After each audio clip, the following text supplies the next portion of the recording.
Picking up where we left off in my 2022 OTB recap series, we are now in the month of October, and a few weeks after the games of my last recap, I have kind of a long anticipated tournament, which is going to be my return to Virginia for the first time in over 4 months. The last time I was there, things went very poorly. In case you haven't caught part 4 of the recap series, you can go back and watch that. That was my worst tournament since the pandemic. Scored 2.5 out of 7 there in the under 2300 section and lost a ton of rating. Seeking redemption this time, but now I'm playing in the open section of this tournament, which is called the Skyline Open. First time that they were doing this tournament. It's a 6-round event over 3 days, FIDE rated. There were a couple of titled players in the open section. I was maybe somewhere around, probably in the upper tier, maybe close to middle of the pack. Rated, mid 2100s going in. Anyway, first game, I got there a little bit late. My friend and I drove from Jersey. This game was already in the afternoon on a Friday, and my opponent was rated just under 2,000. He actually went over 2,000 after this tournament, and as you can imagine, arriving there late, I didn't have any time to prepare, but he played the dragon variation of the Sicilian, and I have recently started playing a new line against this opening. This is pretty much the standard position if you kind of play into the main line of the dragon. And here the common moves are bishop c4, sometimes long castles is kind of a more popular move these days, and there's also the move g4. This is actually already my 3rd time playing this variation over the board. Previous 2 times had gone well. I won, although I had played lower-rated players. He, in this position, has a choice between a few moves, but he plays kind of the most common move with bishop e6, which looks a little bit strange because he's inviting me to take and double his pawns, which is what I did. In return, though, black gets an open f-file, and they control the d5 square. The downside, of course, is, though, this pawn is now kind of a weakness, and their king side is also a little bit weakened. So I long castle. This is all theory. 95, bishop e2, defending the pawn. And here black has, again, a few choices. He went with the move rook to c8. And against this move, I knew that knight b5 is kind of supposed to be pretty good. The idea is that it's not so much about attacking the pawn. It's more about trying to get the knight to d4 to attack this weak pawn on e6 here. But I actually hesitated to play the move because I saw that if he goes a6, which is the only move which I really knew of, I would just go back, I force him to defend this pawn, and then we play from there. Another reason why this is good is that sometimes, if I leave the knight on c3, he can play queen a5, and he has a lot of pressure against this knight. At some point, he could even sack the rook. So this is just kind of almost like a prophylactic maneuver. But then he plays knight c4, which I'd kind of seen as a possibility, and I wasn't really sure what to make of it, because he forks my queen and my bishop, and in these kind of positions, the dark square bishop is very important because you want to trade it for black's dark square bishop and try to go for the attack, removing the defender. So I basically have to take, and he takes the rook. And then here I spent a long time in this position because I was out of prep. I spent almost 20 minutes. The time control is 90 plus 30, so decent chunk of time, but 20 minutes is a lot on one move, especially so early on in the game. So of course I considered taking the pawn, but it just felt wrong because even though I can win a pawn, my knight is going towards the wrong side of the board. I should be really trying to gear towards the king side, and I'm also opening up the a-file for him. He can maybe bring his rook to a4, and okay, I can, defend, but then he goes queen a8, and it just seems like he is the one that's gaining the initiative, not to mention that he might even be able to strike in the center. So I thought that shouldn't be too good. I also considered just attacking the rook, maybe something like queen e2. I thought he moves away. The best move in this position, which I actually did not even look at during the game, but of course now it makes a lot of sense to me, is the move queen d3. This is the most common, I don't know if it's the most common move, but it's definitely the best move of the position.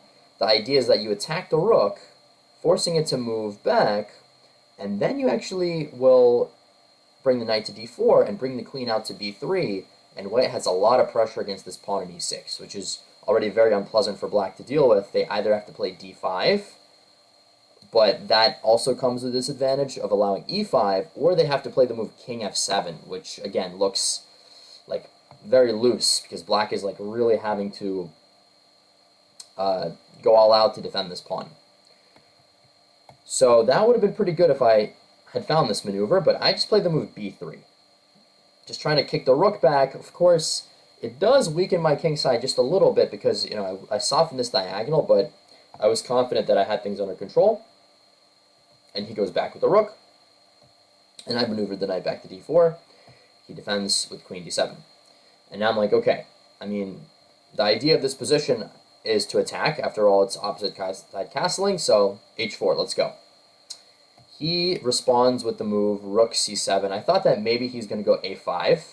Seemed a little bit dangerous for me because I did kind of create this target on b3, so he could launch his pawns at it. Like, and if I go a4, now it just seems like my king side is a little bit too weak. Like, he can drive the knight away, go b5. I really didn't like the look of that. So I was going to go king b1 and hope for the best, more or less. He played rook c7, though, which indicated to me that his plan is to double rooks on the c-file. And my king is on the c-file, so what should I do? Probably move it away. Because I realized that if I just focus on my own plan, he's going to bring his rook to c8. And his idea is to play e5, driving away this knight, and then the c2 pawn will fall. He can, you know, maybe even give up the two rooks for the queen, but my king will be very exposed. So I decided to go king b1 so that if he were to double up, I could defend with my rook. He went b5, though. So obviously he's going to be trying to gain traction on the queen side. I mean, it's kind of an arms race. There's no time to waste for either side, so that's why I eventually decided to go bishop h6. Just try to make the trade of bishops and try to step the attack up. I also considered h5, and there was something I didn't like about this. I thought that maybe he can just go here, and then I have to go defensive. There were some lines I was looking at here. If this were to have happened and the g-file opened, this would be pretty good for me, even though he can kind of tuck his king away, but I can definitely, you know, drive his bishop back or maybe go for this. But anyway, go bishop h6, and he kind of surprised me by taking. I thought that maybe he would go rook f7 and try to, like, hunker down with the rook and defend his king. But he took, and then he goes e5, driving my knight back. So it seems like my knight should go back to e2. However, I hesitated here for a while. How much time did I actually have at this point? I'm going to check the score sheet. I had 30, actually I had 40, about 47 minutes, and after the next move I went down to 35. So I spent another pretty big chunk of time because I just couldn't get my mind off the move knight to f5. It just seemed so tempting, and I really stopped to calculate it. Point is that I'm threatening mate on g7, but it is a sacrifice. He can take the knight, but, well, first of all, I mean, I could take like this and open the g-file, but my idea was really to go g5, force his knight back, and then just like storm through with the move like g6. And it looked so nice, but then I realized, like, he can just play e6, and even if I bring a rook to the g-file, and even if I do break through, because I'm down a piece, he has essentially an extra defender, and he can just defend his knight, and I don't really think that I have enough here. I also considered going h5 and trying to run through the pawns that way, but again, he's fast enough to defend. So, like, I really wanted to make this move work, but I was probably better off just not wasting that time and that energy and just going back. I mean, after all, I can still go h5 here. Like, my position is still pretty good. But he goes rook c8. I defend rook d2. The rook is a little bit better, I thought, on d2 than on c1, because here at least I have some ideas maybe of swinging this way as well. And he realized at this point that he needs to come back on defense, because I'm going to go h5 pretty soon, and his king is a little bit lacking on defense. So he goes queen e6, and he brings his queen to f7. So that when I take the pawn, he can take with the queen. Obviously, if he takes the pawn here, he just gets mated on h8. So he takes the queen, and I have a decision here to make. I mean, Obviously, I don't want to trade queens because then his king will be a lot safer. My attack is essentially over. I mean, I'm maybe not worse, but not a very ambitious decision. I needed to go back with the queen. I was just trying to decide, should I go to h4? Should I go to e3? I decided to go back to e3 because my idea was actually to bring the rook to h6. And he goes d5 here. He is striking in the center. Point is that I cannot take because that opens up his queen, and he has a ton of pressure against this c2 pawn. But I can play rook h6, intermezzo kind of move, and he needs to go back with his queen. And at this point, I'm down to only 22 minutes, which is pretty crazy that I have that little time remaining, and we're only on move 26. But yeah, time management was not the best in this game. Here I kind of knew that I wanted to play either knight g3 or g5, and I took a while deciding between them. I eventually went with g5. The thing with knight g3 is that I thought maybe he can take on e4, and I wasn't so sure about this position. Maybe he can put the knight on... Actually, I'm not even sure what I didn't like about this. This actually looks pretty good in hindsight. I also calculated d4, and I looked at this line where I check him on g5, and if he goes king h8, I can take this pawn, and then his center is just collapsing. But if he goes here, we trade queens, and I can throw in this very important check, which now also protects my rook. If he goes to g8, I actually have this tactic where I can sack the knight, but I can then take on f6, and I have a pleasant rook endgame up a pawn. And if he goes to f7, then I can play g5, and then he's losing the pawn on h7.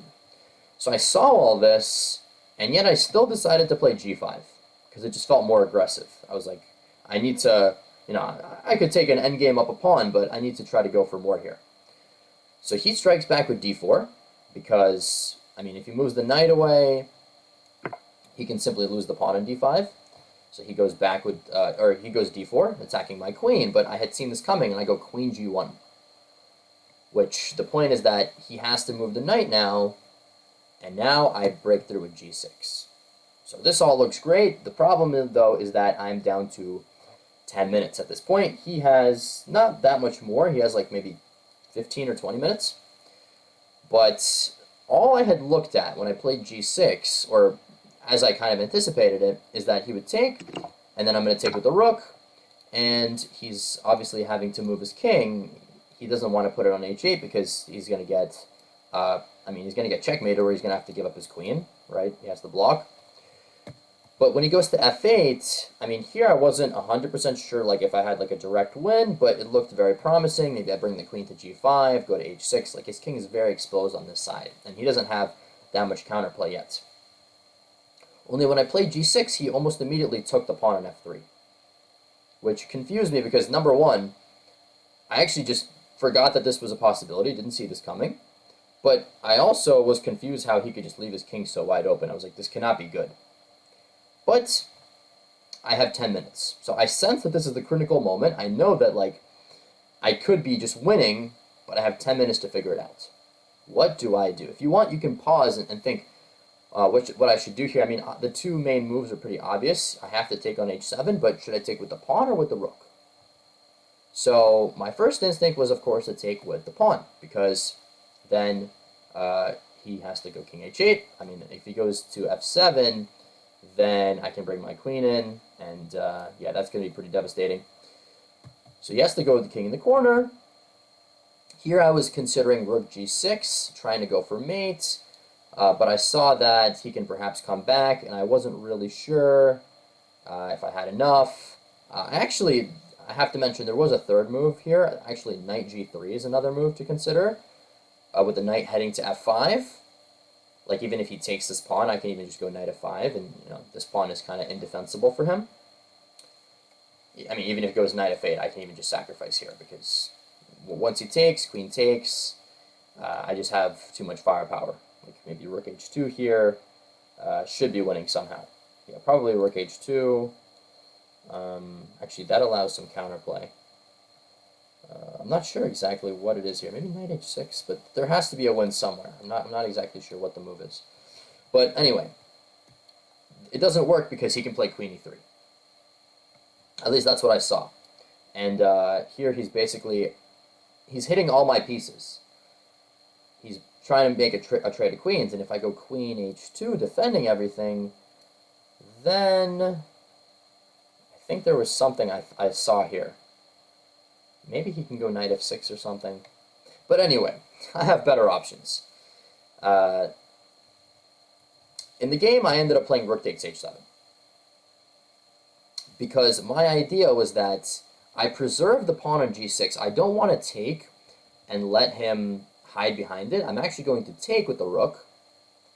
And my idea is pretty simple. I'm going to use the h-file to attack. But then he takes on e4. And now the c2 pawn is threatened, and now I really have to prove that I have something here. Part of my idea was actually that I would go with this move, rook h8 check, sacrificing the rook for the idea that, like, if he goes to g8, I have this checkmate idea. Not on g8, oops, queen h8 is mate, or f7, because the pawn is just too strong. Not to mention I even have g6 here with the discovered attack winning his queen, but anyway, I have mates. Problem, though, is that he can actually escape with the king. I'm not even sure if I saw this during the game, but he can... I probably did. That's the reason why I didn't play rook h8 right away, but he can get away. It looks like maybe I still have something, but I am down a rook, and, like, for example, if I go knight g3, threatening rook f2, he has this check, and then he picks up my rook.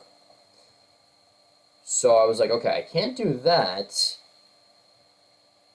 If I play queen h2, threatening check, he can take on c2, and this is, like, really crazy. This is a lot to calculate here. I mean, I have this check, I have, like, this check, king goes here. I wasn't sure here if I had enough to win, because, like, if I give check like this, he puts his king here, and I just couldn't work all this out. Like, if I go check, he can block. It just seemed really crazy. He can also maybe take on g6 in this position. That's another option he has. So, yeah. And I was getting down on the clock, too. At this point, I had probably...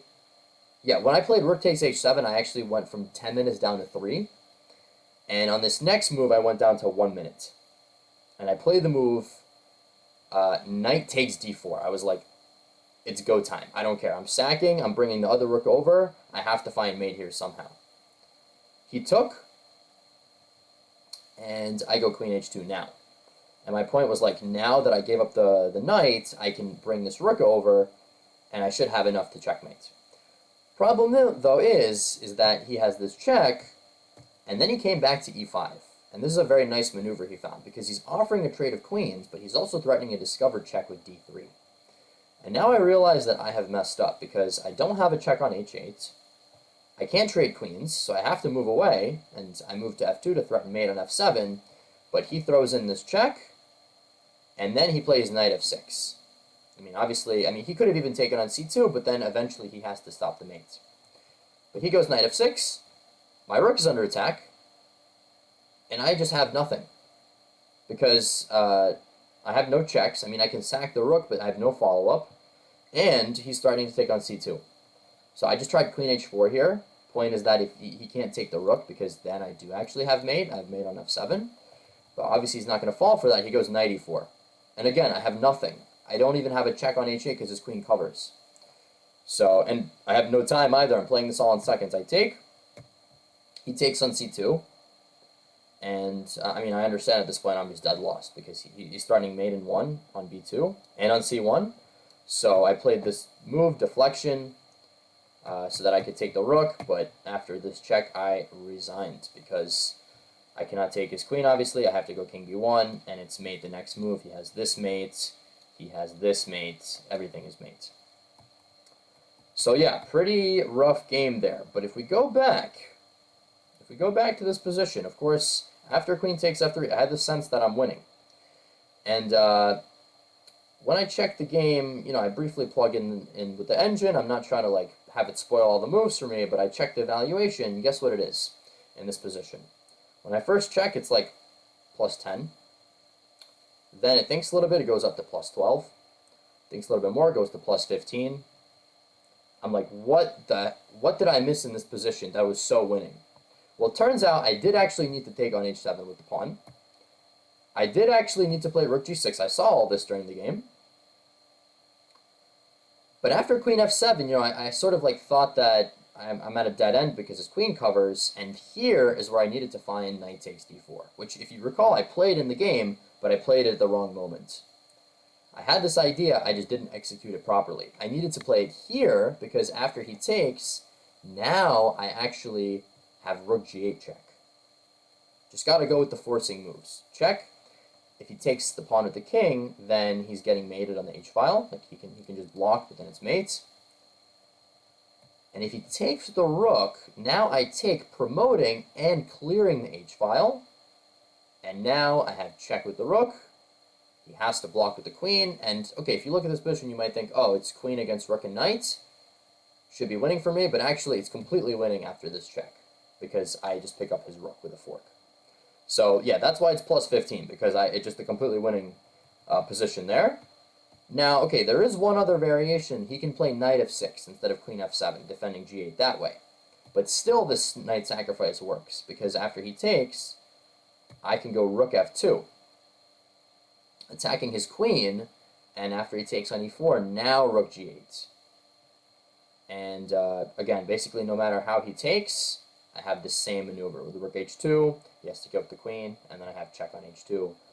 So again, here, takes, and fork, and I win the rook. So yeah, that is why it was completely winning, but I did not have the proper time to work all that out. I just kind of like assumed that it's a dead end here, didn't really see past it, and didn't piece this all together. And yeah, that cost me the game because I just completely fell apart here. I mean, rook takes h7 was a terrible decision, allowed a lot of counterplay. The sack no longer works, and then it's just over for me. So yeah, pretty disastrous game there. I mean, I didn't feel too bad about it because, it's like a sharp position. It's understandable that sometimes you can go wrong, but I mean, the time management was really atrocious, and that's really definitely something I have to step up on. Like, if I can't convert this position against a low-rated player, then what am I doing? So after that first round loss, I was hoping to bounce back that night against an even low-rated player, a guy around 1900, and let's just say that did not happen because he kind of, I don't know if he out-prepped me, but he played pretty well in the opening, put me under pressure. I was actually really in trouble. Then he kind of messed it up, and I was kind of able to equalize, and then I made a mistake, and I just got destroyed. Lost the second game. I was on 0 for 2. The next morning, in round 3, I get an advantage with white. Actually, very good position out of the opening. I'm pressing. I'm like +4, +5. And then I misplay it, and then I'm drawing the game. Half out of 3. The next round, okay, I finally win against a kid who's like not even 1800, maybe 17, just over 1700 with black. Nothing to, be proud of there. And then the final day, round 5, another draw, this time with white. My opponent played the Berlin. Didn't get much out of the opening, draw. So I am on 2 points out of 5 going into the last round, having a pretty bad tournament. Looking to at least finish strong here. Black against another low-rated player. Plays d4, I go d6, and basically it transposes into e4 territory, and I'm playing my normal lion stuff. And in this position, white typically plays a4 to stop b5. He played bishop b3, though, which is a little bit suboptimal, I guess you could say.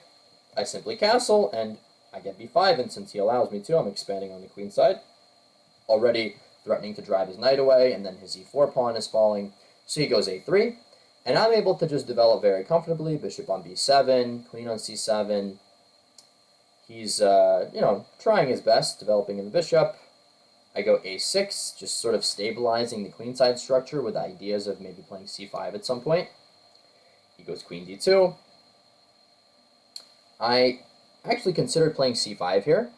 What I didn't like, though, is that I give up the d5 square, and he can put his knight there, and I looked at this position. I wasn't really sure what to make of it. Didn't look that great for me. It turns out that it should just be fine. You know, I can play knight f6 now. He either has to, I mean, he could trade off the bishops, but then I'm going to get rook d8 in, and I've pretty much equalized at this point. I mean, he can also try to play like c4 and lock his bishop in, but in either case, I should be doing just fine. Instead, I played rook e8, and my plan is just like slowly building up here and trying to eventually open things up and put pressure down the center. He brings his rook to d1. He's just making very simple moves. I go bishop back. He goes bishop back, which suggested to me that he might be trying to get knight g5 in to attack the f7 pawn. So I decided at this point to crack things open. I took on d4. And he takes with the knight. I mean, if he throws in knight g5, it's not really worth giving up a piece to take on f7, because I can just shut down his... I mean, if he takes with the bishop, it's just a pawn, and his queen is hanging, right? So he's not even in time to take my rook. And if he takes the knight, I mean, the trick is that, like, if I take his queen, he can force a draw here, because he has a double check, and he can just make a repetition. But I would actually play d5, and that cuts off his bishop, and then he's pretty much just falling apart. So he takes the knight on d4, and my plan here was to play c5, which hits his knight with tempo. He has to move, and then I get c4 in, which drive his bishop back. And I was pretty happy with this because I've shut his piece out of the game.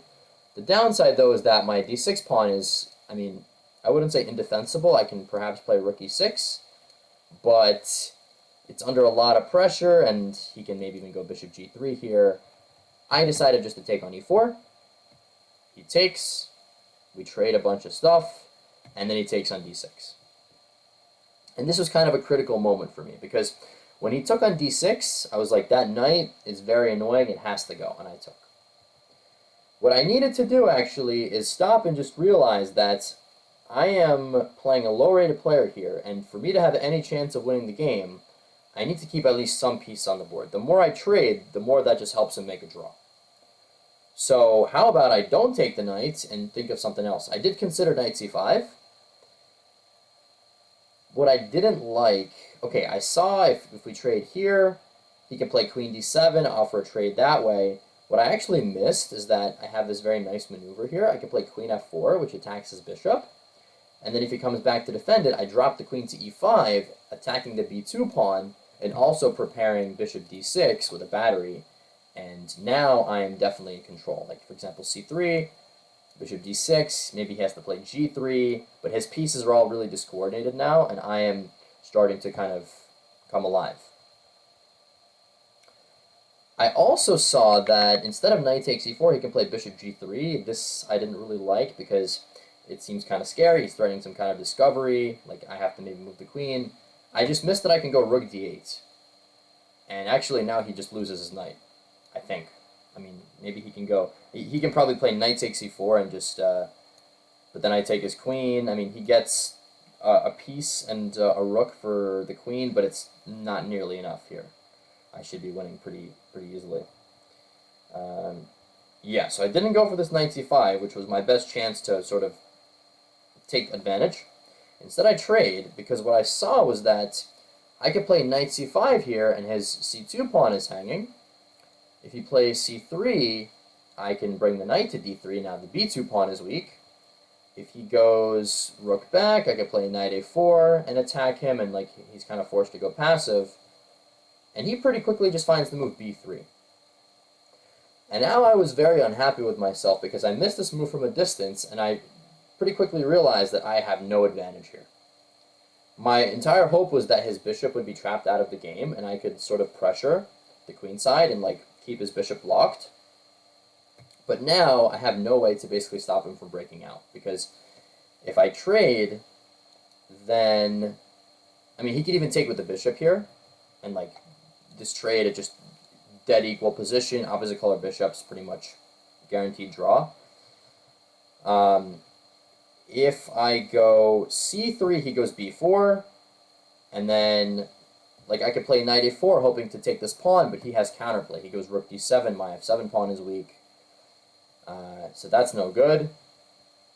So eventually I decided just to take the pawn, but he takes on c4, and Basically, I mean, I have to like trade the bishops, otherwise his bishop is actually going to be pretty good on this diagonal. And after a bunch of trades, I play f6 just to alleviate back rank issues. In this position, I offered him a draw, and eventually he accepts. And yeah, that was a very disappointing way for me to end the tournament because I felt like I got a good position out of the opening in that game, and I was pretty confident about my chances to press, but I just allowed too many pieces to get traded, and the next thing I knew, I just have nothing. So that was a lesson for me on kind of how to play against low-rated players. Don't allow so many pieces to get traded if you want to have a chance to win the game. So I finished that tournament on 2.5 out of 6. Very disappointing results because I did not play any higher-rated opponents, as has been kind of the trend. I've had a couple of these tournaments over the past 6 months to a year where I'll just kind of start off poorly and then I'll end up just playing against low-rated players the whole time. And if I don't score well, obviously my rating is going to go down, and it surely did. I went in rated 2136, and I came out rated under 2100. So, yeah, that was, I guess, a big lesson on poor time management and, yeah, just general mistakes against low-rated players that I made throughout this event. But, yeah, hope you enjoyed this recap, and I'll be out with the next one pretty soon for my other tournament, which I played later on in the month of October. Until later.